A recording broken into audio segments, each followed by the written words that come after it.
ఇంద్రియాంతర్వర్తి అయిన పరాశక్తి సరస్వతి అయి మేఘములను ఆవులను పెట్టి తర్వాత వానగాదించి సస్యాదులు పెంచుతున్నది కనుక ఆనే ఆహారాన్ని ఇచ్చేది.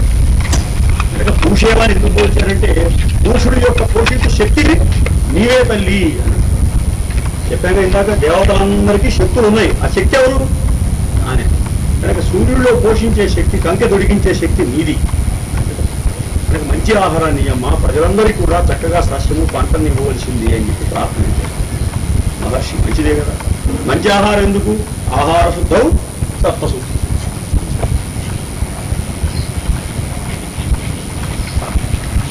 ఆహార శుద్ధం సత్వశుద్ధి పతంజలి చెప్పాడు యోగ సూత్రాలు. ఆహారం శుద్ధిగా ఉంటేనే తప్ప భాండశుద్ధి లేని పాకమేళ అడగదు ఏమన్నా కదా చక్కగా. సత్వశుద్ధి, సత్వం అంటే సత్వగుణం శుద్ధిగా రావాలి. మనలో మంచి గుణాలు రావాలంటే మంచి ఆహారం ఉంది. ఫస్ట్ థింగ్ అది మనం చేయాల్సింది. ఆహారాన్ని బట్టి గుణాలు వస్తాయి. ఇదేమిటంటే బుద్ధిలో ఆహారానికి గుణాలకే సంబంధం. ఇవాళ తీసుకున్న ఆహారం మరి తలపర రోజుగా తింటేనే మన మనస్తత్వం మారటంలే. కనుక మినరల్స్లోనే గుణములకు సంబంధించినటువంటి ప్రక్రియ ఉంటే ప్లాంట్స్లో ఉండదు, లేకపోతే ఏమో మార్చట్లే. మరి టేక్స్ ది గ్రేవ్ అన్న కెంట్ గారు. అంచేత అట్లాగే మంచిని కూడా పాదుకొలుపుతాయి ఆహారాలు. మరి సబ్స్టెన్సెస్ అన్ని 2 types, medical substances, food substances కదా. ఇప్పుడు ఫుడ్స్ సంగతి మాట్లాడుతున్నాం. మెడికల్ సంగతి వద్దు, అవి అనవసరంగా వేస్తుంటే సృష్టిస్తూ ఇంప్రూవింగ్ చేస్తాయి. వాటి సంగతి వద్దు. ఫుడ్ మెటీరియల్స్, ఆహార పదార్థాలు పుష్టిని, బలాన్ని, సత్వశుద్ధి, సత్వం అంటే బలంగా మంచి బలాన్ని ఇస్తాయి. తర్వాత సత్వ గుణములు ఇస్తాయి. ఏమిటి ఆహారములు? సమయం వచ్చింది కనుక చెబుతాం. ఏమన్నాడు? రష్యాస్నిగ్ధా అన్నాడు శ్రీకృష్ణుడు భగవద్గీతలో. మంచి రసం ఊరుతూ ఉండాలండి, స్నిగ్ధములు నిరుపుగా ఉండాలండి, కారం తగలకూడదండి అన్నాడు. అంటే వా అని అనకూడదు, అది ఆహారం అంటే.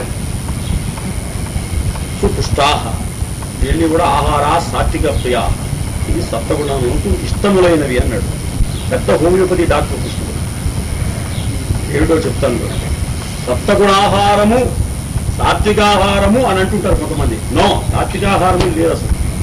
ఆహారం అంతా ఒకటే. మరేంటి?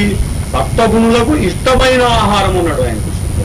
అంటే మంచి గుణములు గల వాళ్ళకి, అంటే మయాదము లేని వాళ్ళకి ఇష్టములట. ఏవి? రస్యములు, స్నిగ్ధములు, పుష్టములు అయిన ఆహారాలు. అంటే తేనె, ఇట్లాంటి పాలు, పండ్లు, బీరకాయ, పొట్లకాయ ఇలాంటి. ఇక కర్తకామ్ల లవలాస్పృష్ట రూష్ణ పూష్ణ విదాహకాహ ప్రియాహ రాజశ్రేష్టాహ అన్నాడు. అంటే బాగా పులుసులు, నాకు స్వామి జ్ఞాపకం వస్తాడు మీకు.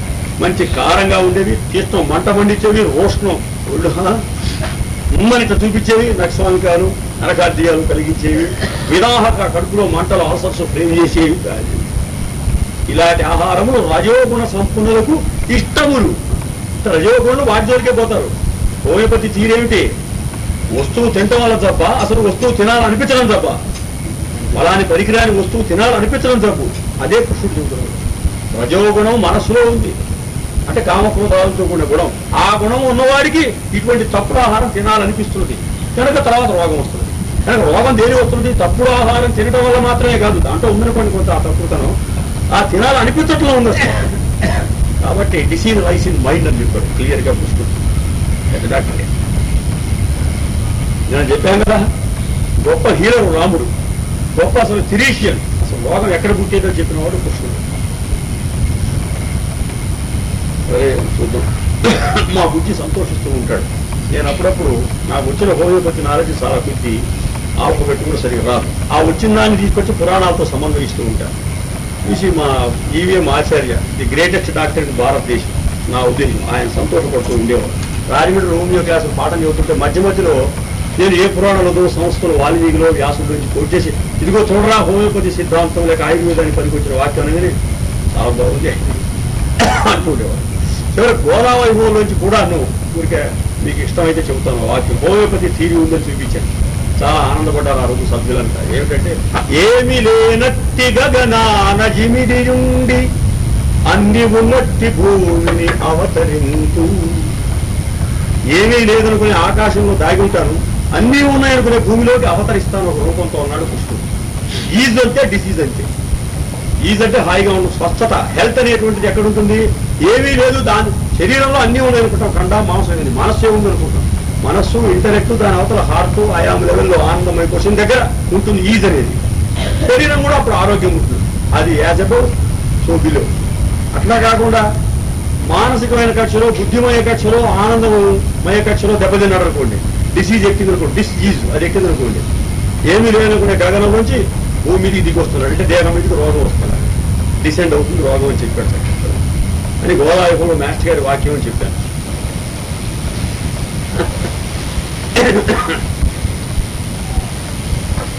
అదే చూద్దాం. అలాగే ఇంకా కొన్ని ఉన్నాయి. పర్యూషితం, బాగా ఎండిపోయి శిథిలములై 3 రోజులాగా నానబెట్టి, సంవత్సరాల క్రితం నానబెట్టి ఇష్టం తమో కూడా సంపూర్ణ 3వ కేటర్ మరీ ఉన్నాడు ఒకడు.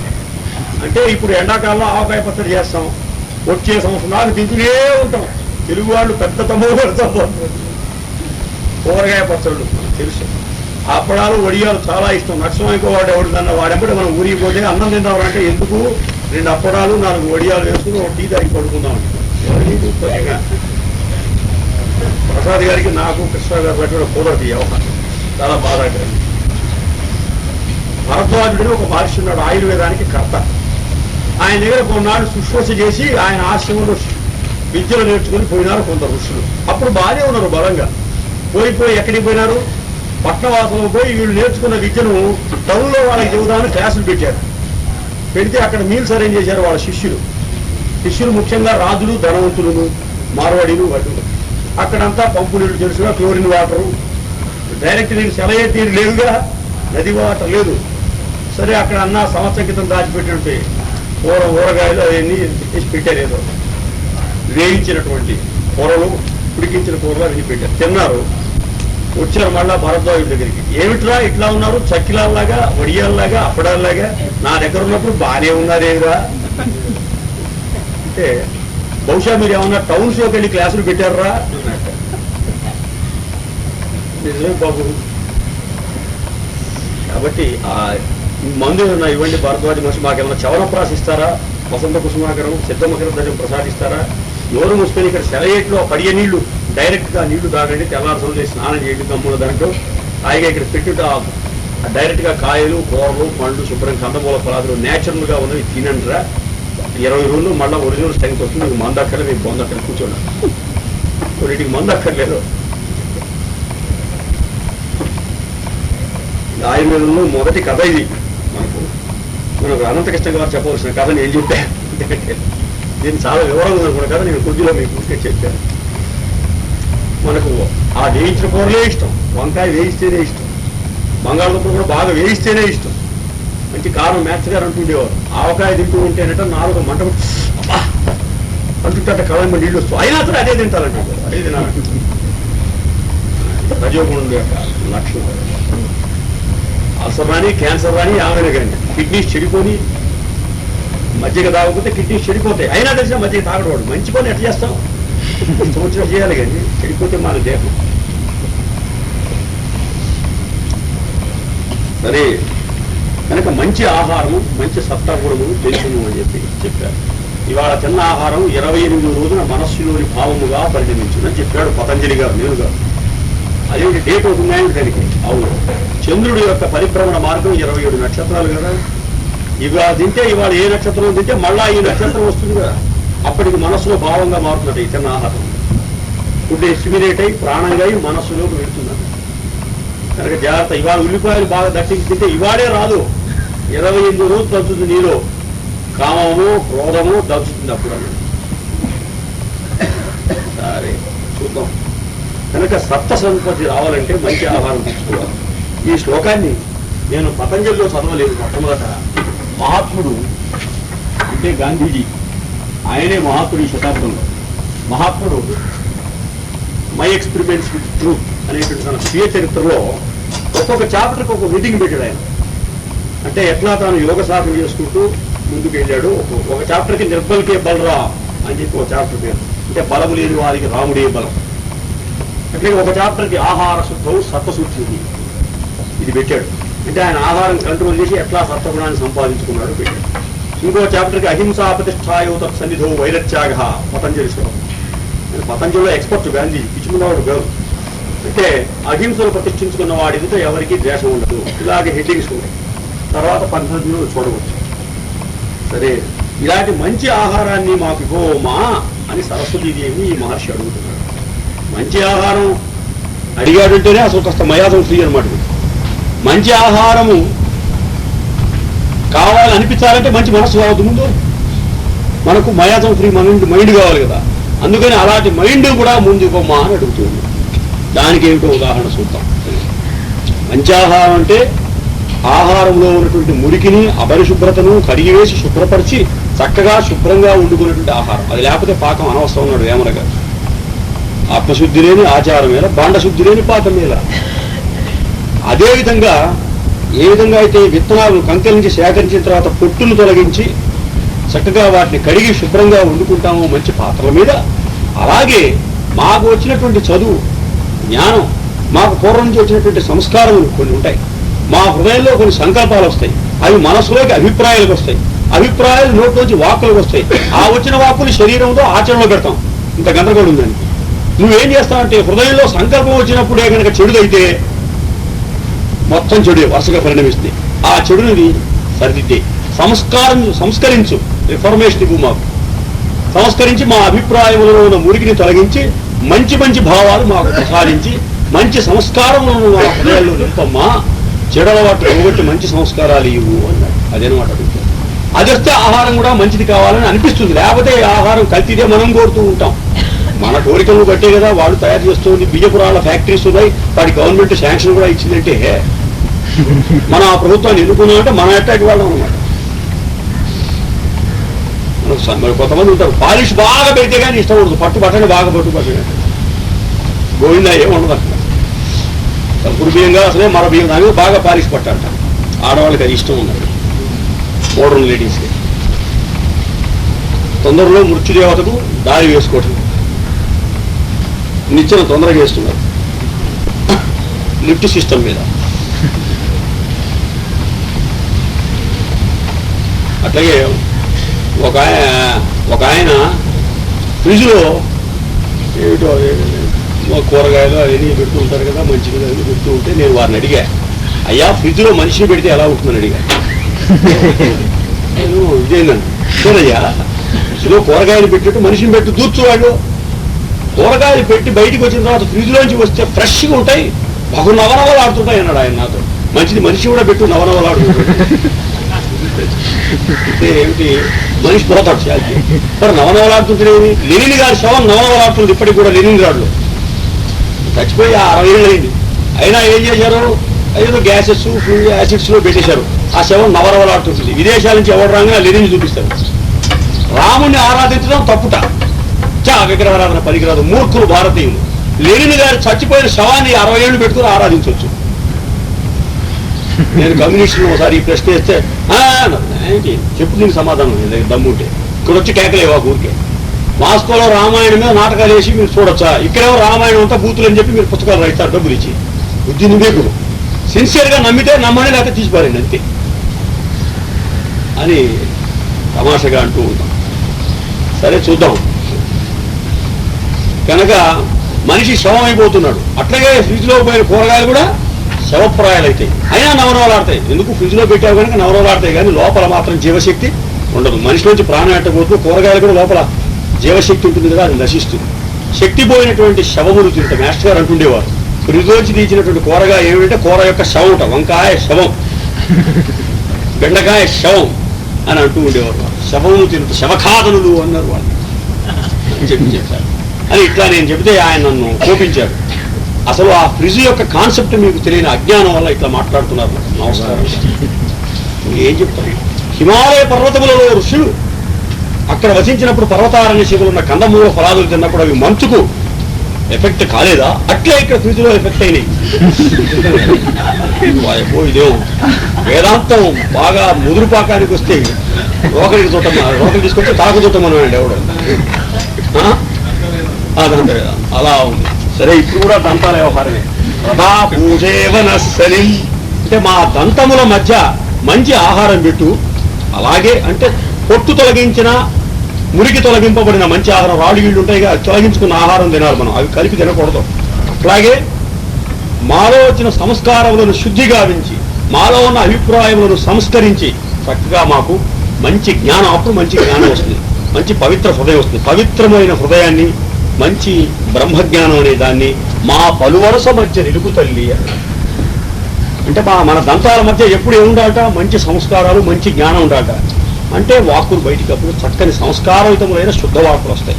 సంస్కారయుతమైన భాష కాళిదాసు లాగా వస్తుంది, భవభూతి లాగా వస్తుంది, మాస్టర్ గారి లాగా వస్తుంది. అయితే భాషలో మధ్య మధ్య భూతులు, గ్రామ్యములు వస్తాయన్నాడు. మోటు భాషలో దక్షుడు మాట్లాడుతుంటారు. దక్షైక్య కథ మీరు వినుంటారు. భృంగిగాడు, అది వాడు నందిగాడు, దక్షుడు వాడు భృగుగాడు కూర్చొని మోటు భాష మాట్లాడు. వాడు నంది శపిస్తాడు. అంతర్యామిని తిరస్కరించినటువంటి బ్రాహ్మణోత్తముల గతి ఏమనగా గ్రామ్యములకు భాష మాట్లాడుతూ ఉంటారు. వాళ్ళు చూపించాడు శాపం. కనుక మోటు మాటలు వస్తూ ఉంటాయి. మోటు మాటలు అంటే పల్లెటూరు వాళ్ళ మాటలు అర్థం కాదు, పాపం వాళ్ళు భజన వాడతారు పవిత్రంగా. వ్యాసం అంటే మోటు మాట అంటే అర్థం మోటు భావములు కలిగిన మాటలను అర్థం, తప్పుడు సంస్కారాలతో కూడినటువంటి మాట. మన ఉదాహరణ చెప్తాను. మనం మందిస్తూ ఉంటాం, పేషెంట్స్ వస్తారు ఆడవాళ్ళు, వాళ్ళలో వితంతువులు ఉంటారు, ఏదో బాధల్లో పాపం భర్త వల్ల కొంత ఇబ్బందులు కలిగిన వాళ్ళు ఉండవచ్చు, ఇతర అత్తగారు వల్ల బాధలు ఉండవచ్చు, జబ్బులు ఉండవచ్చు, రకరకాలు ఉండవచ్చు. వాళ్ళతో మనం సంస్కారయుతంగా ప్రవర్తించాలి, ముఖ్యంగా లేడీస్తో.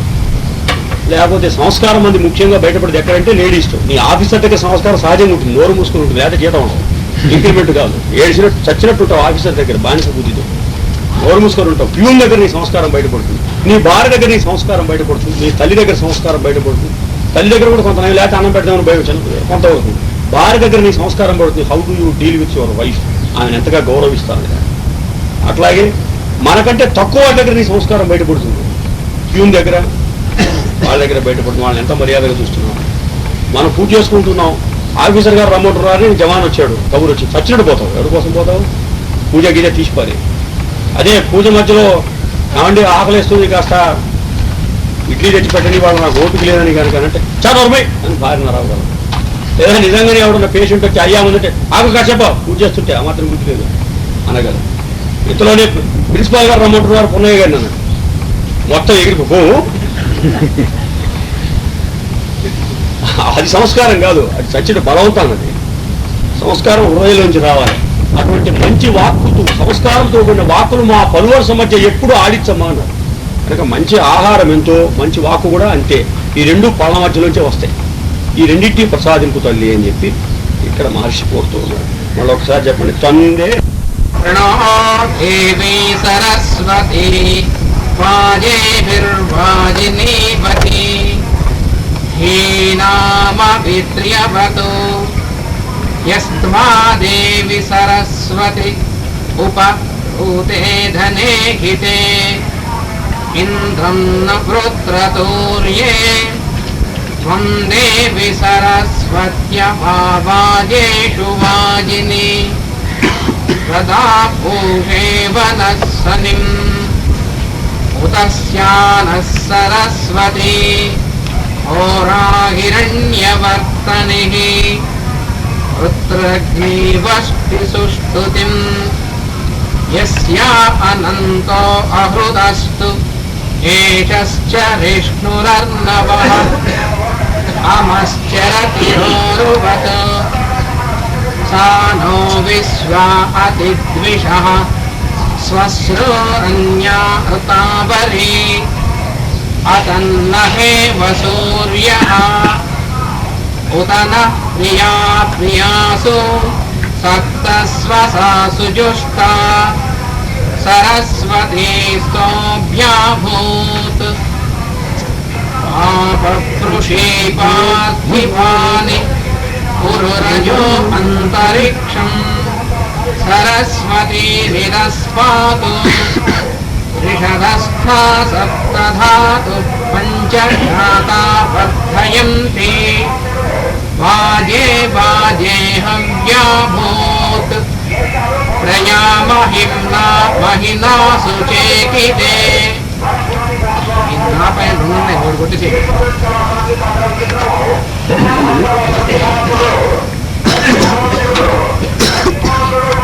మహిమ్నా మహినా वाहिन्नासु चेकिते युन्नेभिरन्या अपसामपस्तमा तथ इव बृहति विद्वने कृता उपस्तुत्यादिपितुषा सरस्वती सरस्वत्यभिनोदे शिवस्य मापस्फरे पयसा मानपाधको जुषस्वनः सख्या वेश्या च मास्वत् क्षेत्राण्यर्णानि गन्वा यद्वाग्वदञ्च विचेतनानि राष्ट्री देवानां निशसादमन्द्रा शतस्र ऊर्जं दुदुहे पयांसि स्वस्विदस्याः परमं जगाम देवीं वाचमजनयन्त देवाः तां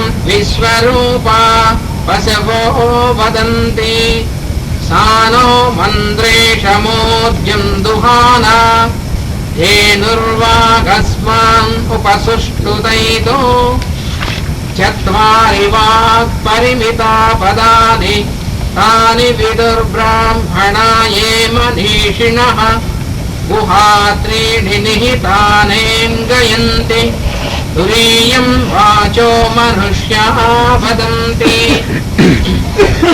यस्ते स्तनस्य शयो यो मयो भूः येन विश्वा पुष्यति वार्याणि यो रत्नाधावसु विद्यः सुदत्रः सरस्वति तमिह धातवेकः उत त्वः पश्यन्न ददर्शवाचम् उत त्वः शृण्वन्न शृणोति एनाम् उतो त्वस्मै तन्वं विसस्रे न्यायेव पत्य उसति सुवासाः अम्बितमे नदीतमे देवितमे सरस्वती अप्रशस्ता इव स्मसि प्रशस्तिमं वनस्पृधि त्वे विश्वा सरस्वति सितायुंषि देव्याम् शुनहोत्रेषु मत्स्व प्रजां देवि दिदिभिनः इमा ब्रह्म सरस्वति जुषस्व वाजिनीवति याते मन्मकृत्स मदावतावरि प्रिया देवेषु जुह्वति आवकानः सरस्वती वाजेभिर्वाजिनीवति यज्ञं वस्तु प्रिया वसुः चोदयित्री सुनृतानां चेदन्ति सुमतीनां यज्ञं दधे सरस्वती महो अर्णः सरस्वती प्रचेतयति केतुना धियो विश्वा विराजते आनो दिवो बृहतः पर्वतादा सरस्वती यजतागन्तु यज्ञम् हवं देवी जुजुषाणा कृताचिः शग्मां नो वाचमुशती शृणोतु सरस्वती त्वमस्मान् अभिद्धि मरुत्वती धृषति जेषि शत्रून् प्रक्षोदसाधाय सा सस्र एषा सरस्वती तरुणमायसी भूः प्रभावधाना रथ्ये मयाति विश्वा आपो महिना सिन्धुरन्याः एका चेतत् सरस्वती नदीनां सुचिर्यते गिरिभ्य आसमुद्रात् रायश्चेतन्ति भुवनस्य भूरेः कृतं पयो दुदुघेनाहुषाया उदस्यानः सरस्वती जुषाणोपश्रवत् सुभगा यज्ञे अस्मिन् विदग्युभिर्नमस्यैर्याना रायायुजाचिदुत्तरा सखिभ्यः इमा जुह्वानायुष्मदा नमोभिः प्रतिस्तोमं सरस्वति जुषस्व तव्रसिर्मन् प्रियतमे दधाना उपस्थेयाम शरणं न वृक्षम् అయముతే సరస్వతి వసిష్ఠోద్వారా వృతస్య సుభగే హ్యవః వద్ధ శుభ్రే సువ్రతేరాసి వాజాన్ యూయం పాద స్వస్తిభిః సదానః బృహదుగాయిషే వచ్చో సూర్యా నదీనాం సరస్వతీ మిన్మహయాసు భృక్తిభిస్తోమైర్వసిష్ఠరోదసీ ఉభే యద్దే మహినా శుభ్రే అంధసీ అధిక్షియంతి పూరవః సానో బోధ్య పిత్రీ మరుత్సఖా చోదరాధో భగోనాం.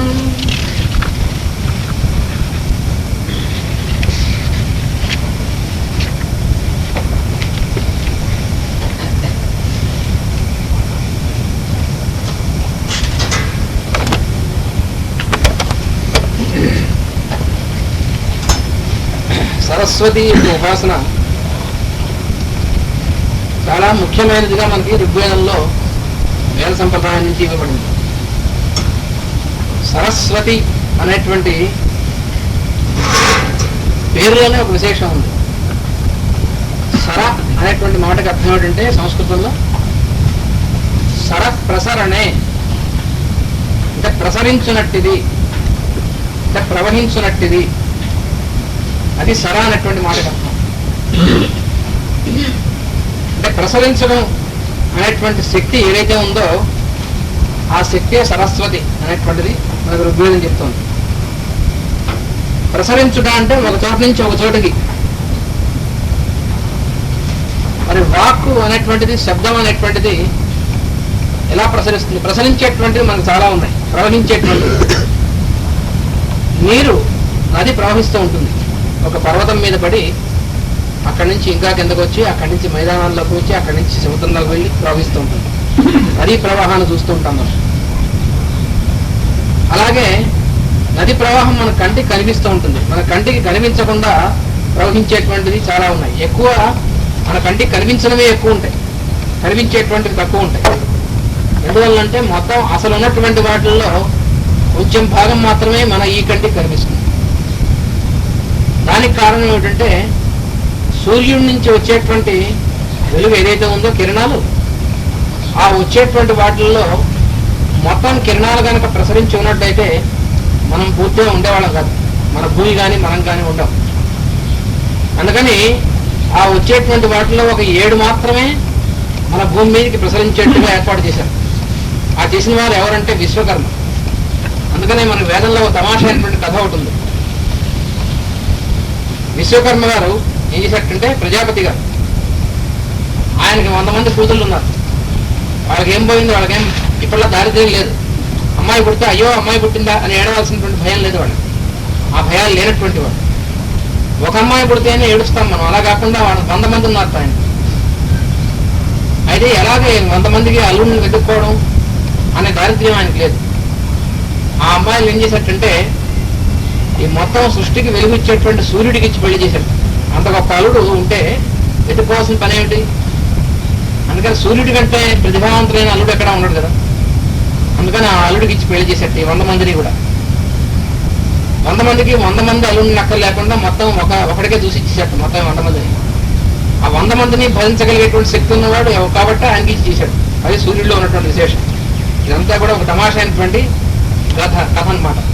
ఋగ్వేదంలో ఉన్నటువంటి కథలన్నీ కూడా చాలా విచిత్రంగా ఉంటాయి. అవి మామూలు కథగా చెప్పుకుంటే తమాషాగా ఉంటాయి. ఆ కథగా చెప్పుకోవడం కూడా అవసరమే. మామూలు కథగా కూడా చెప్పుకోవాలి. మామూలు కథ ఏమిటి? Non sense. ఈ కథ అక్కర్లేదు, మన సింబాలిజంలో వెళదామంటే వెళ్ళలేం. మామూలు కథ చెప్పుకుంటేనే సింబాలిజం అర్థం అవుతుంది తప్ప, మామూలు కథ చెప్పుకోకుండా పాండిత్యం మాత్రం చెప్పుకుందాం, మనకి సింబాలిజం అవసరం, మామూలు కథ అక్కర్లేదంటే వాడికి అర్థం కాదు. అందుకని మామూలు కథలో ముందు విశేషం ఏమిటి చూస్తే అప్పుడు మనకు లాభంలోటువంటి కథతో బాధపడు. అప్పుడు పెళ్లి చేశాడు. పెళ్లి చేసిన అమ్మాయిల్ని కాపురాలు పంపించాడు. పంపిస్తే వాళ్ళు మళ్ళీ తిరిగి వచ్చారు. వచ్చేసి అయ్యి బాబాయ్ మేము అక్కడ వెళ్ళలేం, చచ్చిపోతున్నాం. ఏమిటమ్మా ఏమైంది అన్నాడు. అంటే ఏం చెప్పమంటారు, అసలు మా భర్త గారు కొన్ని వేల మైళ్ళ దూరంలో ఉంటేనే అక్కడ వెళ్ళలేక చచ్చిపోతున్నాం, మేము మాడిపోయేట్టున్నాము, మమ్మల్ని ఇచ్చి ఆయన్ని పెళ్లి చేసావు, ఆయనతో కాపురం చేయమంటావు, ఇది ఎక్కడ పోవాలా, మేము వెళ్ళలేకున్నాను ఆయన దగ్గరికి రావట్లేదు. అలాగా దానికి ఉపాయం చెప్తాలే అన్నట్టు చెప్పి అల్లుడు గారు పండక్కి రండి మీరు అన్నట్టు. కొత్త అల్లుడు కదా, పండక్కి రావయ్యా అని పిలిచాడు సూర్యుడిని. సరే, కొత్తగా పెళ్ళినటువంటి అల్లుడు ఇంటికి పండక్కి వస్తే ఏం చేస్తామండి? ముందు ఒక మంగళని పిలిచి వాడి ఒళ్ళు పట్టించి మర్దన చేయించి తైల మర్దనం వాడికి ముందు ఆ ఉపచారం చేయిస్తాం. చేసిన తర్వాత అప్పుడు మంచి బట్టలు అవి తలని పోయించి శుభ్రంగాను వాడికి ఉన్న తిమ్మిదంతా వదలగొట్టి అప్పుడు కొత్త బట్టలు ఇచ్చి అప్పుడు ఈ వ్యవహారం అంతా చేస్తాం. అలాగే ఈ ప్రజాపతి గారు కూడా ఆ పని చేశాడు. చేసి ఏం చేశాడంటే, ఏమయ్యా అల్లుడు గారు నీకు బాగా జుట్టు పెరిగిపోయిందయ్యా ఈ మధ్య మరీను, కలియుగంలో వాళ్ళలాగా నువ్వు కూడా ఇప్పిలా జుట్టు పెంచేయడం మొదలెట్టావు, అందుకని ఇంత జుట్టు ఉంటే బాగోలేదు, మా అమ్మాయిలకి ఏం చూడడానికి బాగోలేవు, అందుకని నేను స్మార్ట్ గా తయారు చేస్తాను ఉండని చెప్పి మొత్తం జుట్టు అంతా కత్తిరింపి ముందే ఆ మంగళ చెప్పాట, ఏమయ్యే మా అల్లుడు గారు జుట్టు కత్తిరించమని నువ్వు మొత్తం కత్తిరించేసి ఒక 7 భాగాలు మాత్రం అట్టే పెట్టు, చిన్న 7 భాగాలను అట్టే పెట్టు, ఈ మిగతా జుట్టు అంతా కత్తిరించి పారే అన్నట్టు. సరే, అల్లుడు గారు అత్తగారి ఇంటికి వచ్చాడు కదా, అందుకని ఏం జరుగుతుందో హాయిగా ఏం స్పృహ లేకుండా కూర్చున్నాడు. భార్యలు గురించి ఆలోచిస్తున్నాడు, భార్యను చూస్తున్నాడు. వీడు కత్తిరించేశాడు. కత్తిరించేస్తే కత్తిరిస్తున్నట్టు కూడా వాడు తెలియదు. వీడు ఒళ్ళు మర్దన పడుతున్నాడు అనుకున్నాడు, కత్తిరించేశాడు వాడు. కత్తిరించేసి 7 భాగాలు నట్టేపెట్టి మిగతా చుట్టంతా కత్తిరించేసేట్టు వాడు. అప్పుడు అల్లుడు గారిని లోపల పిలిచి మంచి బట్టలు పెట్టి అన్ని సత్కారాలు చేసి పండగ అయిన తర్వాత ఆ అమ్మాయిని తీసుకెళ్ళబోయా.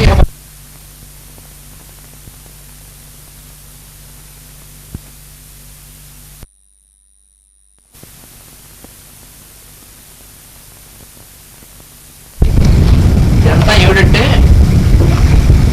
భూమి మన యొక్క భూమి ఉందే, ఈ భూమి పుట్టక ముందు ఉన్నటువంటి కథ అన్నమాట. ఈ భూమి పుట్టడానికి కారణభూతమైనటువంటి కథ. ఎక్కడి నుంచి వచ్చింది ఈ భూమి? ఈ భూమి కానీ అసలు ఈ సౌరభావం ఉన్నటువంటి ఇది కానీ ఈ మొత్తం అంతా కూడా ఈ సూర్య కుటుంబం ఏదైతే ఉందో, సౌర కుటుంబం, ఒక సోలార్ ఫ్యామిలీ. ఈ సోలార్ ఫ్యామిలీ యొక్క కథే కాకుండా మొత్తం అసలు సూర్యుడి యొక్క కథ అనమాట. అంటే మనం చూసేటువంటి సూర్యుడు అంటే మన భూమి ఏ సూర్యుడు చుట్టూ తిరుగుతుందో ఆ సూర్యుడు అనమాట మనం చూసేటువంటి సూర్యుడు. ఆయన మనకు తెలుసున్న సూర్యుడు. ఇలాగా మనకి తెలుసున్న సూర్యుడు చుట్టూ మన భూమి గ్రహాలు ఎట్లా తిరుగుతున్నాయో అట్లాంటి ఇవన్నీ ఈ మొత్తం అంతా కలిసి ఇంకో సూర్యుడు చుట్టూ తిరుగుతూ ఉంటాయి. ఆయన పెద్ద సూర్యుడు. ఆ పెద్ద సూర్యుడు ఈ మొత్తం వీడంతటితో కలిసి ఇంకో సూర్యుడు చుట్టూ తిరుగుతూ ఉంటాడు. ఇలాగా ఒక పెద్ద తమాషా అయినటువంటి ఫార్ములా ఒకటి ఉంది ఈ మొత్తం సృష్టిలో. దీన్ని మొత్తం కాస్మిక్ ప్లాన్ అంటారు అన్నమాట. ఆ ఈ మొత్తం సూర్యుడి యొక్క ప్లాన్ అంతటిని గవర్నెన్స్ చేసేటువంటి గాడ్ ఎంటిటీ ఎవరైతే ఉన్నాడో ఆయన్ని మనం ఆదిత్యుడు అంటాం. ఆదిత్యుడు అంటే అదితి యొక్క కొడుకు అయినటువంటి వాడు. అదితి అంటే మదర్ ఆఫ్ లైట్, అంటే వెలుగులకు మాత అదితి అనేటువంటి ఆవిడ. ఆవిడ యొక్క కొడుకు అయినటువంటి వాడు ఆదిత్యుడు. అందుకనే మనకి ఆదిత్య సవిత సూర్య మద పూషాగ పశ్చిమాన్ అని రోజు చదువుతూ ఉంటాం. ఏమిటి ఈ పేర్లన్నీ అంటే సూర్యుడి యొక్క పేర్లు అన్నమాట. అంటే సూర్యుడికి రకరకాల పేర్లు ఎందుకు పెట్టారు అంటే ఆ సూర్యుడి యొక్క ఫంక్షన్స్ ఏవైతే ఉన్నాయో వాటన్నిటి చెప్పడానికి ఒక్కొక్క పేరు ఒక్కొక్క ఫంక్షన్ గురించి చెప్తుంది. అందుకనే వేదంలో ఉన్నటువంటి ప్రతి ఒక్క పేరు కూడా మామూలుగా తమాషాగా పెట్టినటువంటి పేర్లు కావు. ఆ ప్రతి ఒక్క పేరుకి కూడా ఆ పేరు ఆ ఫంక్షన్ సూచించేటువంటి పేరుగా ఉంటుంది. అందుకనే వేదానికి అంగములైనటువంటి 6 ఏవైతే ఉన్నాయో అంటే ది 6 keys, వేదం అనేటువంటి తాళాన్ని తీసుకోవడానికి ఒక 6 తాళం చెవులు ఉన్నాయి. ఈ 6 తాళం చెవులు పెట్టి తిప్పితేనే వేదం అన్ఫోల్డ్ అవుతుంది. తాళం మనం బయట తాళం తీసుకుని లోపల ఉన్నటువంటి విజ్ఞానాన్ని పొందడానికి వీలవుతుంది. ఈ 6 తాళం చెవులు ఏమిటంటే నిరుక్తం జ్యోతిష ఛంద, నిరుక్తం జ్యోతిషం, ఛందస్సు, కల్పం, తర్వాత వ్యాకరణం, ఇంకోటి నిరుక్తం, శిక్ష. వ్యాకరణం, శిక్ష, నిరుక్తం, జ్యోతిషం, కల్పం, ఛందస్సు. ఈ 6 కూడా 6 తాళం చెవులు. ఈ 6 తాళం చెవులు పెట్టి తిప్పాలన్నమాట. మనం బ్యాంకులో చూసుకుంటాం, బ్యాంకు వారు 2 దానంజోలు పెట్టి తిప్పుతూ ఉంటారు. కానీ ఇది విజ్ఞానం అనేటువంటి బ్యాంకు, దీనికి 6 దానంజోలు పెట్టి తిప్పుకోవాలి. అందులో నిరుక్తం అనేటువంటిది ఒక ముఖ్యమైన దానంజోలు. ఆ నిరుక్తం అనేటువంటి దాంట్లో అక్కడ యాస్కుడు అనేటువంటి ఒక మహర్షి ఉన్నాడు, ఆయన చెప్తారనమాట. తత్ర సర్వాణి నామాని ఆఖ్యాతజాని, వేదంలో ఉన్నటువంటి పేర్లన్నీ కూడా ఆఖ్యాతజములు, అంటే ఆ పనిని తెలిపేటువంటివి, అంతే తప్ప ఊరికి సరదాగా పెట్టుకున్న పేర్లు అని కాదు అని చెప్పాడు. ఎందుకంటే విష్ణు అన్నం, విష్ణు అంటే చతుర్భుజాలు, శంఖచక్రాలు, 3 నామాలు ఇవి గుర్తొస్తాయి మనకి. ఇవి బాగానే ఉంది, అంటే ఇవి మనం ధ్యానం చేయడం కోసం మనం అనుకున్నటువంటి మూర్తి. కానీ అసలు విష్ణు అనే పేరు ఎందుకు పెట్టుకోవాలి? అక్కడ ఆయన విష్ణు అనే పేరు ఎందుకు పెట్టాలి? ఎందుకనంటే విష్ అనేటువంటి మాటకి వ్యాపించి ఉన్నటువంటి వాడు, వ్యాపించుట అని అర్థం. విష్ అంటే వ్యాపించుట, విషు వ్యాపనే. అందుకని విష్ణువు అంటే వ్యాపించి ఉండేటువంటి వాడు. దానికి వ్యాఖ్యానమే భాగవతంలో విశ్వంబు విష్ణుండు అని చెప్పాడు. మనకి విష్ణు సహస్రనామంలో కూడా స్టార్టింగ్ ఎలా ఉంటుంది? విశ్వం విష్ణు షట్కారో, విశ్వమే విష్ణువు అంటే విశ్వం అంతా విష్ణువు అంటే అర్థం ఏమిటి? విష్ణువే విశ్వంగా వ్యాపించి ఉన్నటువంటి వాడు. అందుకని వ్యాపించి ఉండేటువంటి వాడు అని చెప్పేటువంటి దానికి పేరు విష్ణువు అని పెట్టారు. అందుకని విష్ణువు అనేటువంటి అది అర్థం. ఇలాగ ఏ పేరు తీసుకున్నా సరే వేదంలో ఉన్నటువంటి పేర్లు, అగ్ని అనే పేరు తీసుకున్నాం. అగ్ని అంటే ఏదో సరదాగా పెట్టినటువంటి పేరు కాదు. అంగేషు నిహిత అని అర్థం అగ్ని అంటే. అంటే లోపల ఇమిడి ఉన్నటువంటి వాడు, అది అగ్ని అర్థం. అంటే ఇమిడి ఉండడం అంటే ఎలా ఉంటాడు? ఇమిడి ఉండడం అంటే అగ్ని అంటే ఎలా ఉంటాడు? అగ్ని అంటే అర్థం ఏంటంటే ఫార్మేషన్ ఆఫ్ ఎ సెంటర్. ఎక్కడైనా సరే ఒక కేంద్రం ఏర్పడటమే అగ్ని అనేటువంటి దానికి అర్థం. కేంద్రం ఏర్పడడం అంటే అంతకుముందు లేకుండా ఉంటే ఏర్పడిందా, ఉంటే ఏర్పడిందా? అగ్ని అనేటువంటిది మనం తెలియాలంటే ఎక్కడ ఏమీ లేనటువంటి బ్లాక్ బోర్డు మీద ఇలా ఒక చిన్న పాయింట్ పెట్టాం. ఆ పాయింట్ పెడితే ఏమైంది? పాయింట్ పెట్టకముందు అక్కడ ఉన్నటువంటిది బ్లాక్ బోర్డ్. పాయింట్ పెట్టిన తర్వాత ఏమైంది? పాయింట్ చుట్టూ 360 డిగ్రీలు ఏర్పడ్డాయి, చూసారా? పాయింట్ పెట్టకముందు 360 డిగ్రీలు ఉన్నాయా? అక్కడ లేవా? ఉన్నాయి. కానీ పాయింట్ పెట్టకముందు ఎలా ఉన్నాయంటే పొటెన్షియల్గా ఉన్నాయి అక్కడ. ఆ పాయింట్ పెట్టిన తర్వాత దాని చుట్టూ ఏర్పడిపోయి, పాయింట్ సెంటర్ అయిపోయింది, చుట్టూ కేంద్రం చుట్టూ పరిధి ఏర్పడింది. అందుకని ఈ కేంద్రం ఏర్పడడాన్ని అగ్ని అంటారు. కేంద్రం ఎప్పుడైతే ఏర్పడిందో దాని చుట్టూ పరిధి వెంటనే ఉంటుంది. ఆ పరిధిని ఏమన్నారంటే విష్ణువు అన్నారు. అందుకని ఈ 2 కలిపి అగ్నా విష్ణు అనేటువంటి దేవతగా చెప్పారు ఋగ్వేదంలో. అదే మనకి యజుర్వేదంలో చమకం చదువుతుంటాం. అగ్నా విష్ణు సయోషసేమావర్ధంతు వాంగిర అని చదువుతాం. అగ్నా విష్ణు సూక్తం అన్నమాట. దాన్ని చమకం అంటూ ఉంటాం. అందరూ మామూలుగా చమకం అంటారు. నమో నమో అని ఉంది కాబట్టి నమకం అని, చమా చమా అనేటువంటి చమకం అని. అది కాదు, దాని పేరు రుద్ర సూక్తము. ఇది అగ్నా విష్ణు సూక్తము. అందుకని అగ్నా విష్ణు వాడిద్దరు కూడా అంటే సెంటర్ అండ్ సర్కంఫరెన్స్ అని అర్థం. అగ్నా విష్ణు అనేటువంటి మాటకి ఇంగ్లీష్ లో సరిగ్గా ట్రాన్స్లేషన్ ఏం చేయాలంటే సెంటర్ అండ్ సర్కంఫరెన్స్. అందుకని ఈ సెంటర్ ఎక్కడుంది? ముందు అక్కడ సెంటర్ పొటెన్షియల్ గా ఉంది కాబట్టి పెట్టిన తర్వాత సెంటర్ మనకు వ్యక్తమైంది. అంటే అవ్యక్తంగా ఉన్నటువంటి సెంటర్ మనం అక్కడ చుక్క పెట్టిన తర్వాత వ్యక్తమైంది. ఆ వ్యక్తమయ్యేటువంటిది ఏదైతే ఉందో, అవ్యక్తంగా ఉండేటువంటిది ఏదైతే ఉందో దాన్ని అగ్ని అంటారు. ఆ అగ్ని లేకపోతే సృష్టి మొత్తం లేదు.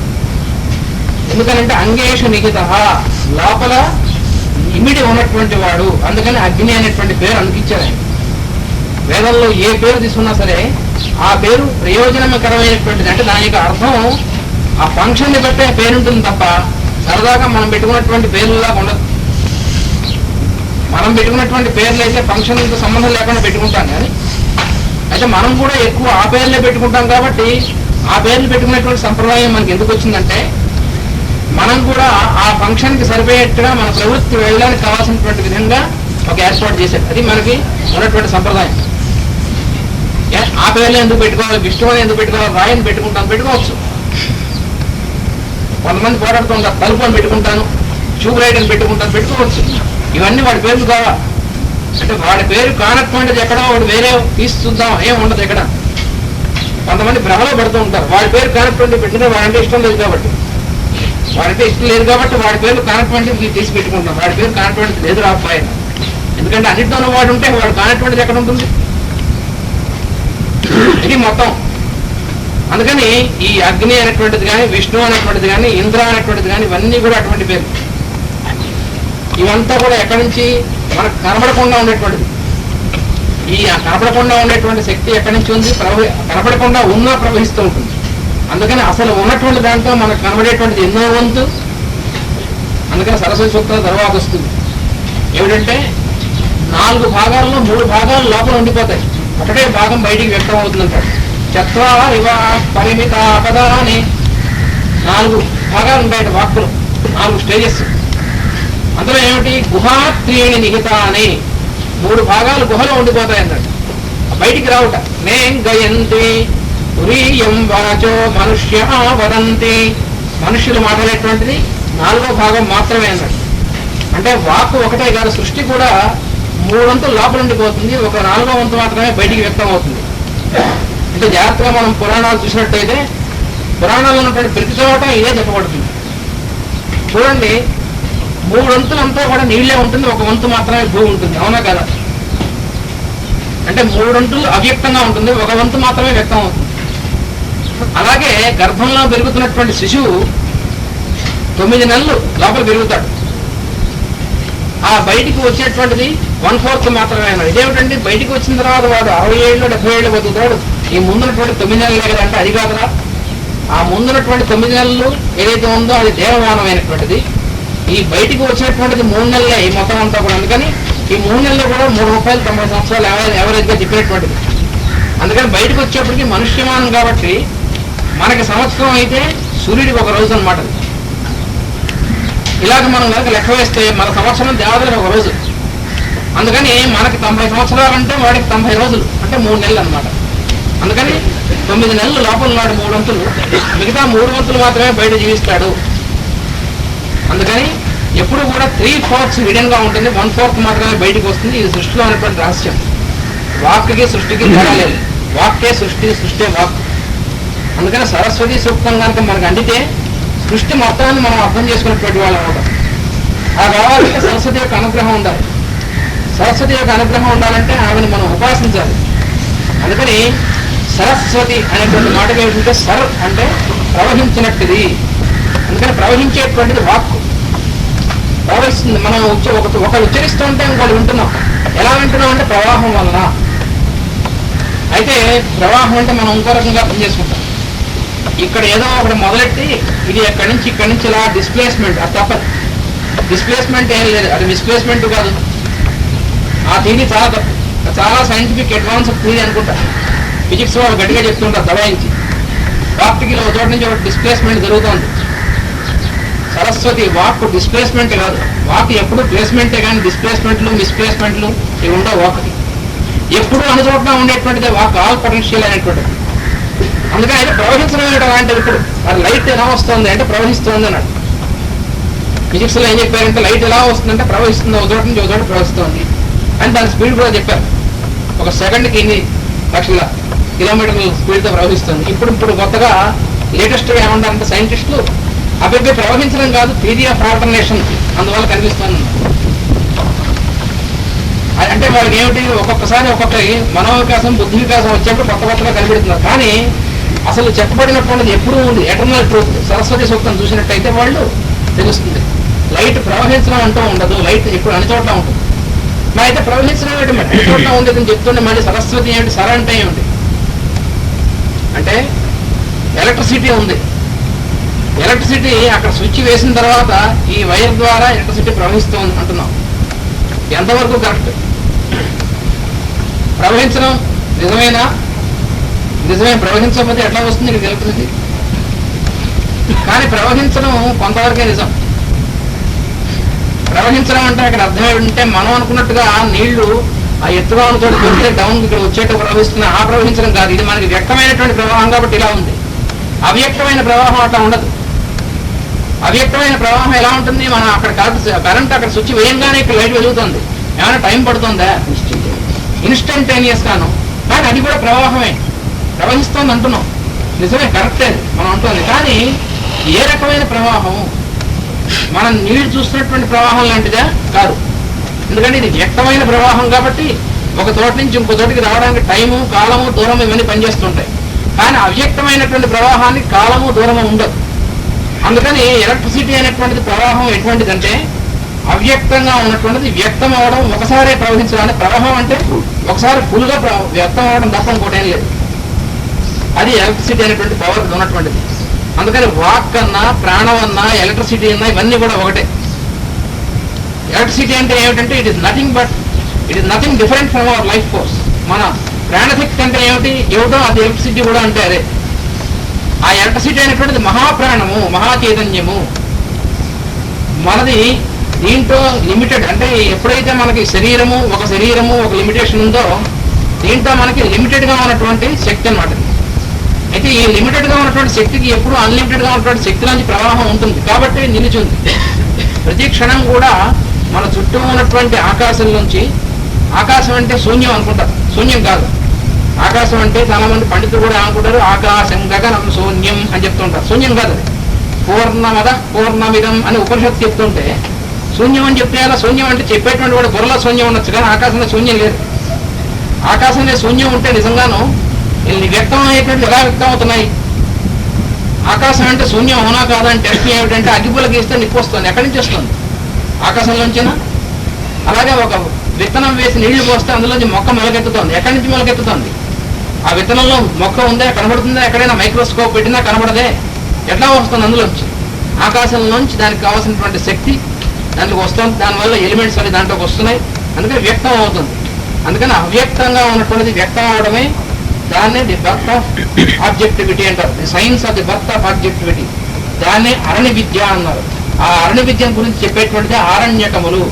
ఆరణ్యకములు అనేటువంటివి ఎక్కడో ఊళ్ళ నుంచి దూరం వెళ్ళిపోయి అరణ్యాల్లో కూర్చొని చదువుకునేటువంటి ఇది కాదు. అంటే అరణ్యాల్లో కూర్చొని చదువుకోవచ్చు, ఎందుకంటే ప్రశాంతతగా ఉంటుంది కాబట్టి అంతవరకే. కానీ అరణ్యాల్లో కూర్చొని చదువుకునేటువంటిది మాత్రం కదా ఆరణ్యకం అంటే అరణ్య విద్యను చెప్పేటువంటిది. అందుకని దాని సింబాలిక్గా ఏమిచ్చారంటే రావి కొమ్మతో చేసినటువంటిది, రావి చెక్కతో చేసినటువంటిది ఒక ఇన్స్ట్రుమెంట్ పెట్టారు, అరణి అనేటువంటిది.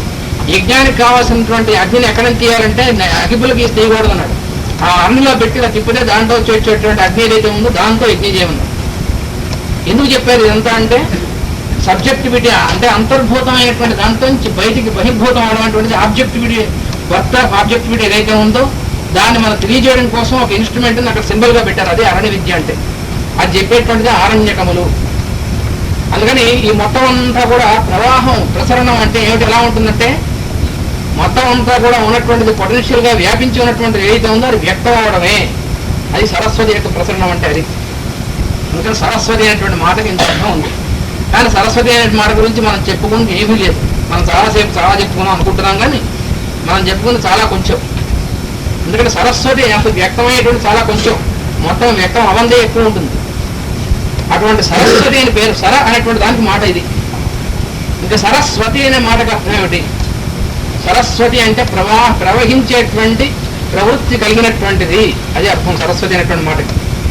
సరస్వతి అనే మాట మనకు కరెక్ట్గా అర్థం ఏంటంటే ప్రవహించేటువంటి ప్రవృత్తి కలిగినటువంటిది, స్వభావం కలిగినటువంటిది. ఆవిడ ఎప్పుడు ప్రవహిస్తూ ఉంటుంది. ఏ రూపంలో ప్రవహిస్తుంది? అనుగ్రహం అనేటువంటి రూపంలో ప్రవహిస్తూ ఉంటుంది ఎప్పుడు కూడా. అందుకని సరస్వతి విషయంలో దారిద్ర్యం పొందకూడదు. మనం సరస్వతిని ఉపాసించాలి. సరస్వతి సూక్తంలోనే మన తర్వాత వస్తుంది ఇంకో రూపులో ఉదత్వశ్చిన్నదర్శవాచం ఉదత్వశృణ్వన్న శృణోతి ఏనాం. మనం ఆవిడనే మాట్లాడుతూ ఉంటాం కానీ ఆవిడని మనం వింటలేదన్నాడు. ఉదత్వశ్చిన్నదర్శవాచం. ఆవిడతోనే చూస్తూ ఉంటాం మనం. మన చూపు ఎలా చూస్తున్నాం మనం? ఈ చూడడం అంతా కూడా ఆ సరస్వతి యొక్క శక్తితోనే చూస్తున్నాం, కానీ ఆవిడ చూడటం లేదన్నట్టు. మనం ఆవిడని ఎక్కడ చూస్తున్నాం? మనం మనలోంచి చూసేటువంటి శక్తి ఎక్కడి నుంచి వస్తుంది? సర్వాంతర్యామి యొక్క శక్తితోనే చూస్తున్నాం. చూడబడేటువంటి వస్తువులు అనేటువంటిది కూడా అదే, కానీ మనం ఏం చేస్తున్నాం? అంతా కూడా డిఫరెన్స్ చూస్తున్నాం. వీరు వేరు, వారు వేరు, ఇది రాయి, ఇది అని చూస్తున్నామా లేదా? అంటే రాయిగా చూస్తున్నాం, కానీ రాయిలో ఉన్నటువంటి లోపల ఉన్నటువంటి వాడు ఎవడు, చూసేటువంటి వాడు ఒకటే అయినటువంటి చూడడం మర్చిపోతున్నాం. అలాగే వాక్కునే మాట్లాడుతున్నాం, కానీ వాక్కుని వింటం లేదన్నాడు. ఉదత్వన్న శృణోతి ఏనాం. సరస్వతి ఎలా ఉంటుందంటే మనలోనే ఉంటుంది. ఆవిడనే ఉపయోగించి మాట్లాడుతూ ఉంటాం, కానీ ఆవిడ వింటం లేదు, మనం చెవిటి మనం అయిపోయాం అంటుంది ఆ మంత్రం. విన్నటువంటి వాడికి ఏమవుతుంది తెలుసునా? సరస్వతిని చూడగలిగినటువంటి వాడికి, సరస్వతిని విన్నటువంటి వాడికి ఏమవుతుందంటే ఉదత్వ ఉదోత్వస్మై తన్వం విశస్రే, ఆమె తన యొక్క స్వరూపాన్ని పూర్తిగా వ్యక్తం చేస్తుంటాడు. జాయేవ పచ్చ ఉసరీ సువాసాహ, ఒక మంచి భార్య భర్తకి ఏ విధంగా అన్ని అమర్చి పెడుతుందో వాడిని ఎలా రక్షిస్తుందో అలా రక్షిస్తుందన్నాడు. అంటే చేతగానటువంటి వాడు వ్యాఖ్యానం చేస్తే తత్వహలో వ్యాఖ్యానం చేస్తారు. అందుకే సరస్వతి సూక్తాన్ని ఉపాసించాలన్నమాట. అందుకని ఉతస్యాన సరస్వతి ఇప్పుడు వచ్చేటువంటి మంత్రం అదనమాట. ఘోరా హిరణ్యవర్తని రుద్రగ్ని వష్టి సుష్టుతి. ఘోర ఘోర అంటే ఉచ్చారణ కూడా చాలా అవసరం. ఎందుకంటే ఋగ్వేదంలో ఉన్నటువంటి ప్రతి ఒక్క మంత్రం కూడా ఆ మంత్రాన్ని ఉచ్చరించడం వల్ల వచ్చేటువంటి సౌండ్ వైబ్రేషన్స్ ఏవైతే ఉన్నాయో అవి మనని ప్యూరిఫై చేస్తాయి. అందుకని ఉచ్చరించింది మనం వినాలి, మనం ఉచ్చరించింది మనం వింటూ ఉండాలి. మొత్తం యోగాభ్యాసంలో ఉన్నటువంటి విషయం అంతా కూడా అదే. మనం ఉచ్చరించాలి, గట్టిగానే ఉచ్చరించింది వినాలి. అందుకని గట్టిగా ఉచ్చరించమన్నాడు వేదాన్ని. ఎప్పుడు కూడా వేదాన్ని హీనస్వరంతో పలకద్దన్నాడు. పాణిని గారి శిక్ష అనేటువంటి దాంట్లో చెప్తాడు, గీతి హ్రీతి శిరఃకంపి తథా లిఖిత పాఠక అనర్థజ్ఞో అల్పకంఠశ్చ షడైతే పాఠకాధమ. ఇది కూడా మనం చెప్పుకోవాలి. ఎందుకంటే మనందరం అందులో ఉన్నాం కాబట్టి. నేను కూడా అందులో కలిసే ఉన్నాను. నన్ను వేరే చెప్పి మీ అందరి గురించి కాదు, నా గురించి కూడా అనమాట. పాణిని గారు ఎప్పుడో చెప్పాడు, ఆయన మనమే అనలేం. అలా కాకుండా ఉండేట్టుగా మనం ప్రయత్నిద్దాం. 6 ఉన్నారు పాఠకాథములు ఉన్నాడు. ఎవరంటే గీతి మొట్టమొదటి వాడు, గీతిక వాడు. అంటే వాడు వేదం చదవరా అంటే దాని దీర్ఘాలు లేనటువంటివన్నీ పెట్టి సాగదీసి పాటగా దాన్ని చదివేటువంటి వాడు గీతి అంటే. అలాగే హ్రీతి అంటే వేదం చదవరా అంటే వణికించేటువంటి వాడు. అనవసరంగా వణుకుతూ వేదం చదువుతాడు. వేదం కరెక్ట్గా గట్టిగా చదవాలి, వణుకుతూ నసుగుతూ సిగ్గుతూ వాడు వణికిపోతూ ఉంటాడు. ఐఎమ్ సారీ వేదం చదువుతున్నా అన్నట్టుగా ఉంటాడు. వాడు చదవకూడదు అలాంటి వాడు. యూనివర్సిటీలో సాంస్క్రిట్లో చదివేటువంటి వాడు ఎలా ఉంటాడంటే, ఏం చదువుతున్నావు అంటే లిటరేచర్ చదువుతున్నా అంటాడు, సాంస్క్రిట్ అని చెప్పాడు. ఎందుకంటే వాడు అలా ఎందుకు చెప్తాడంటే, వాడు సన్నాసేహ ఇంక దేంట్లో సీట్లు రాక సాంస్క్రిట్ చదువుదాంలే అని వస్తాడు. అంటే సాంస్క్రిట్ మీద నిజంగా ఇంట్రెస్ట్ ఉంది కాదు, ఇంక దేంట్లో సీట్లు రాక పడుతాయి కదా సాంస్క్రిట్ చదువుదాం వస్తాడు, వెలగ పెడదామని. ఆ వచ్చేది కూడా బట్టి పట్టేసి తెలుగులోనూ ఎందులోనూ రాసి పెడుస్తాడు. వాడికి సాంస్క్రిట్ ఏమొస్తుంది వాడు పొంద. అందుకని వాడు ఏం చదువుతున్నావు అంటే లిటరేచర్ చదువుతున్నాను అంటాడు, సాంస్క్రిట్ అని చెప్పడు. వాళ్ళు ఎవరైనా సాంస్క్రిట్ అంటే సారీ అన్నట్టుగా మొహం పెట్టుకోము అంటాడు, ఏదో చదువుతున్నాలే అని. అలాగే హోమియోపతి క్లాస్ చదివేటువంటి వాడు కూడా, కాలేజ్ చదివేటువంటి వాడు కూడా అంతే. ఎంబీబీఎస్ చదివేటువంటి వాడు వచ్చి ఏం చదువుతున్నాం అంటే హోమియోపతి చదువుతున్నాం అంటాడు. ఎందుకు చదవడం అంటే వాడు చేసేటువంటి దాన్ని వాడికి విశ్వాసం లేనప్పుడు అంత చదవకూడదు. వేదం చదువుకునేటువంటి వాడు కూడా చాలా గట్టిగా ధైర్యంగా ధీమాగా ఉండాలి. కానీ వేదం చదివితే మంచిదని ఒక పక్కన ఉంటుంది, ఇంకో పక్కన చదివితే అందరూ ఏమనుకుంటారో అని ఏడుస్తూ ఉంటాడు. వాడు చదవకూడదు అలాంటి వాడు. అందుకని గీతి వాడు పనికిరాడు, గిరీతి పనికిరాడు, సిగ్గుతో వణికిపోయేటువంటి వాడు అది రాకూడదు. వేదం గట్టిగా నిర్భయంగా సిగ్గు లేకుండా చదవాలి. సిగ్గు లేని పనులు ఏం చేయాలంటే వేదం చదవడం, అందరికీ మంచి పనులు చేసి పెట్టడం, ఇవి సిగ్గు లేకుండా చేయాలి.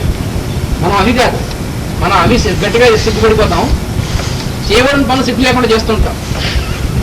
అది మనం అట్నుంచి రివర్స్ అనమాట. మనం చేసేవన్నీ కూడా ఎక్కడైనా దేవాలయం కనపడితే నమస్కారం చేయడానికి సిగ్గుపడిపోతాం, ఎందుకంటే మంచి పని కాబట్టి అది. అక్కడ సిగ్గుపడతాం పడకూడని చోట. అందుకని వేదం చదవడంలో సిగ్గుపడకూడదు, నిర్భయంగా నిర్మోహమాటంగా చదవాలి. ఆ విషయంలో మనకంటే తెల్లజాతి వారు చాలా ముందు తెలిపారు. వారు నిర్భయంగా నిర్మోహమాటంగా మైకులో వేదం చదువుతున్నారు. వాళ్ళు స్విట్జర్లాండ్లోను జర్మనీలోనూ అక్కడ. మరి మనం ఏమైపోవాలి? అది ఇప్పుడు ఉన్నటువంటి పరిస్థితి. అమెరికాలోను బెల్జియంలోను మేము చూసి వచ్చాం కదా, నిర్భయంగా వేదం చదువుతున్నారు. వాళ్ళు గాయత్రి మంత్రం నిర్భయంగా చేస్తున్నారు.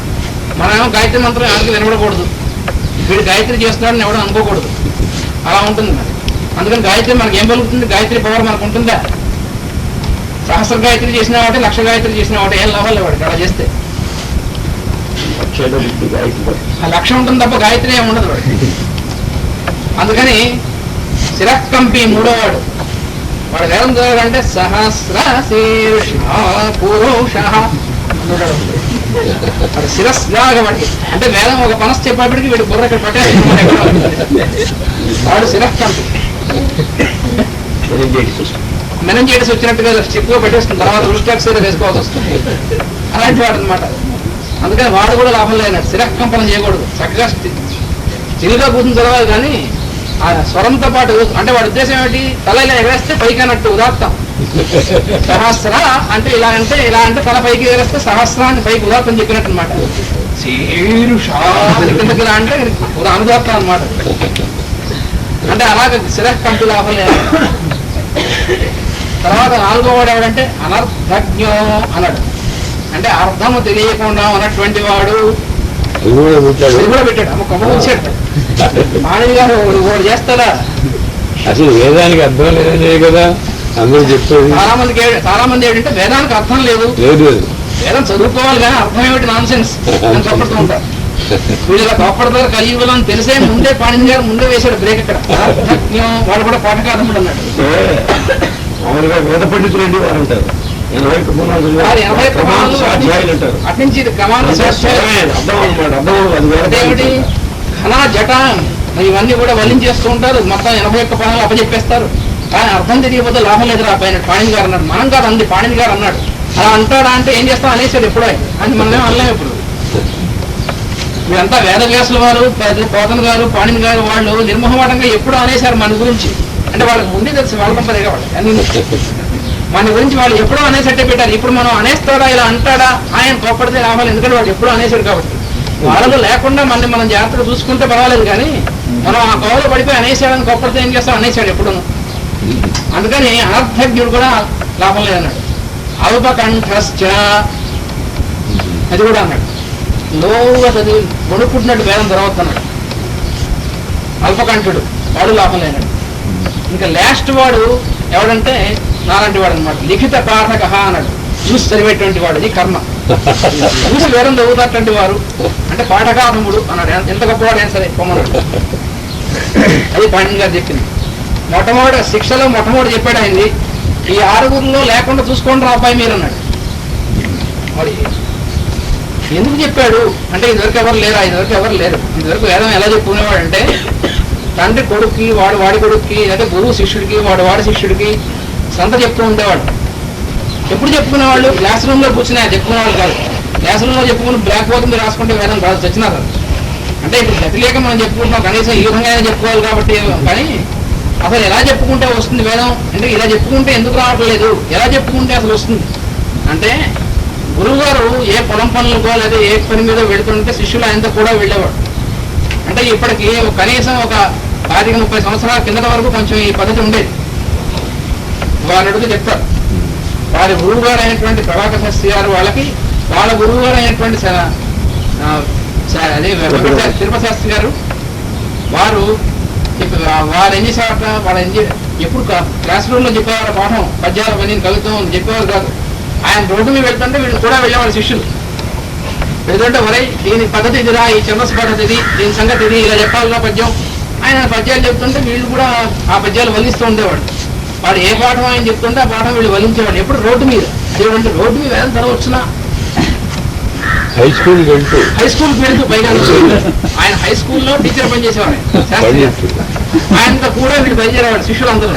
ఎవరు శిష్యులు హై స్కూల్లో స్టూడెంట్స్ మాత్రమే కాదు, ఈ మిగతా పబ్లిక్ లో ఉన్న శిష్యులు వీళ్ళంతా కూడా ఈయనతో రోడ్డు మీద పెద్ద జనం. మనం పొద్దున్న నగర సంకీర్తనకు వెళ్తున్నామే, అది పెద్ద సంఖ్య కాదు.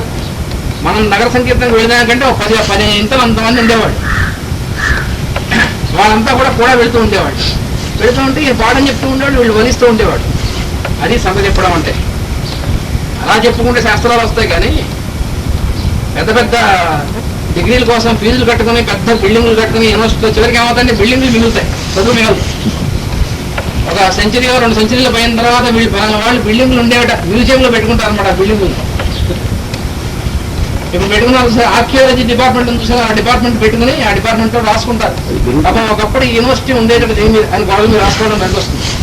అందుకని విద్య నేర్చుకోవడానికి బిల్డింగ్స్ ఉండక్కర్లేదు. బిల్డింగ్స్ లో ఉంటే విద్య అసలు రాదు కూడా, ఎందుకంటే క్లోజ్ అయిపోతుంది. అందుకని కనీసం ఇలాగైనా ఉండాలి. ఇది చచ్చు పద్ధతి కనీసం. అసలు నడుస్తూ మనం వెళుతూ నేర్చుకుంటేనే ఎక్కువ బాగా వస్తుంది. కనీసం ఇలా అయినా ఇలా ఆశ్రమం పద్ధతిలో అయినా ఉండాలి. ఇల్లు వదిలేసి వచ్చి ఆశ్రమంలో ఉంటేనే నేర్చుకుంటే తప్ప లేకపోతే వేదం ఎందుకు వస్తుంది, స్పిరిచువల్ యోగా ఎందుకు వస్తుంది? యోగం అంటే మనంతో మనం కూర్చొని చేసుకోవచ్చుగా, రాదు. అది రోగం వస్తుంది. మనంతో మనం కూర్చుని ఎవరితో సంబంధం లేకుండా చేసుకుంటే అది ఆ రోగం పోవడం కోసమే మనం ఇక్కడికి వచ్చింది. అయితే ఇక్కడికి వచ్చిన తర్వాత కూడా మనకు కొన్ని రోగాలు వదలమనుకోండి, మనకి ఆ ఫెసిలిటీ లేదు, ఈ ఫెసిలిటీ లేదు, ఇవన్నీ ఉంటాయి మాయ రోగాలన్నీ. ఆ రోగం పోవడం కోసం ఇక్కడికి వచ్చాం కదా, మనం అది మర్చిపోతూ ఉంటాం. ఎందుకు వచ్చామో అది మర్చిపోతాం. అందుకని యోగం రావాలన్నా, వేదం రావాలన్నా, ఇవన్నీ రావాలన్నా ముందు మనకి ఇవి పోవాలి. యోగ శిక్షణ అంటే అర్థం ఏమిటంటే యోగాన్ని ఆచరించడం తప్ప యోగాన్ని ఇంకోటి నేర్పడమో లేదా ఇంకోటి దగ్గర నుంచి యోగం పాఠంగా నేర్చుకోవడం ఇది కాదు. అలా 2 సంవత్సరాలు నేర్చుకుంటున్నా ఏమంటుంది, ఏమంటదు, ఎందుకు నేర్చుకున్నా అంటే ఏం కాదు. యోగా అభ్యాసం కావాలి కానీ యోగ శిక్షణ, యోగా అభ్యాసం కూడా కాదు, యోగ జీవనం కావాలి. ఫైనల్గా రావాల్సింది అంటే యోగిక్ లైఫ్. యోగంలో వాడు లివ్ చేయాలి అంటే, వాడు యోగిగా ఉండాలంటే యోగంలో లివ్ చేయాలంటే అది యోగం అంటే.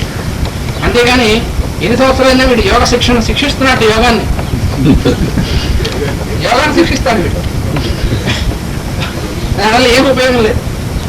అందుకని ఎందుకు మన సహజీవనం అంటే ఏమిటంటే లిమిటేషన్స్ పోవడం కోసం. మన ఇంట్లో మనం గురించి చేసుకోకూడదు ఏమిటి? ఈ పూజ మన ఇంట్లో మనం చేసుకోవట్లేదు. రోజు 2 సంవత్సరాలని చేసుకుంటున్నాం, ఈ మంత్రాలు ఎండగట్టిగా చేసుకుంటున్నాం, ఏం లాభం లేదు. మళ్ళీ మొన్నడు ఇంకోటి కోపం రానే వస్తుంది, ఏం ఉపయోగం? అందుకోసం అంటే కనీసం అందరూ ఒక చోట చేరితేనా ఇవన్నీ పోతాయి.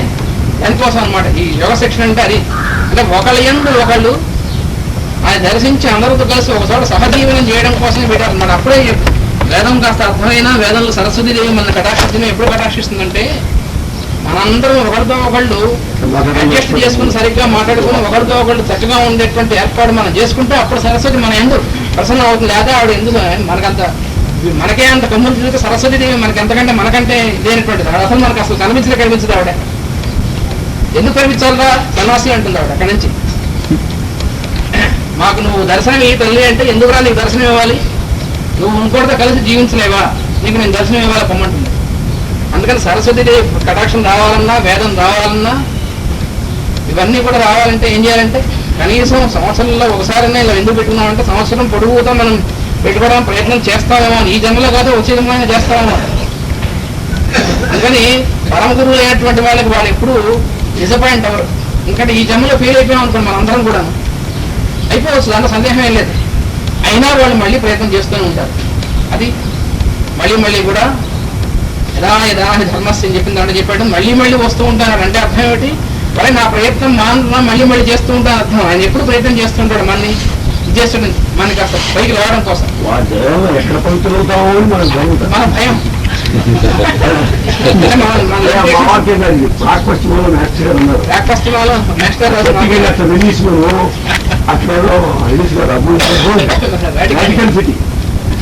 చర్చి పెద్ద నాణం వచ్చి నీళ్లు పవిత్రమైన నీళ్లు పడుతుంటాం. మనలాగే వాళ్ళకు విశ్వాసాలు ఆశీల విశ్వాసంతో ఆ తీర్థ స్నానం వాళ్ళు ఆచమనం చేసేవాడు.